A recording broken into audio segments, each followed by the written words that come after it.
આપનું સ્વાગત છે। સદગમય મિત્રો દ્વારા સાબરમતી કોલિંગ અભિયાન અંતર્ગત સ્વચ્છતા મેગા ડ્રાઈવ 14.0 યોજાઈ।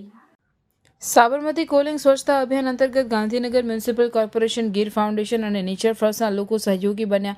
આ મેગા ડ્રાઈવમાં 110 જેટલા લોકો જોડાયા, જેમાં 7 વર્ષમાં બાળકથી માંડી 75 વર્ષના વડીલ જોડાયા। અભિયાનમાં ગુજરાત પોલીસ હાઉસિંગ બોર્ડના ચેરમેન હસમુખભાઈ પટેલ જોડાઈને સૌને માર્ગદર્શન પૂરું પાડ્યું। આ ડ્રાઈવ દરમિયાન 2 ટ્રેક્ટર ભરીને પ્લાસ્ટિક સહિતનો વેસ્ટ કલેક્ટ કરવામાં આવ્યો, જેને ગાંધીનગર મહાનગરપાલિકાના સેનેટરી વિભાગના વડા સંદીપસિંહ ગોહિલ દ્વારા યોગ્ય સ્થાને વ્યવસ્થાપિત કર્યો। ગીર ફાઉન્ડેશન વતી શ્રી અલ્પભાઈ દ્વારા બાયોડાયવર્સિટી દિવસ દ્વારા પ્રાસંગિક ઉદ્બોધન કરવામાં આવ્યો। સમગ્ર કાર્યક્રમ સદગમયના કાર્યકર્તાઓ દ્વારા સ્વચ્છતાના શપથ લઈ પ્લાસ્ટિકના શક્ય એટલા ઓછા ઉપયોગ માટે કટિબદ્ધ થયા।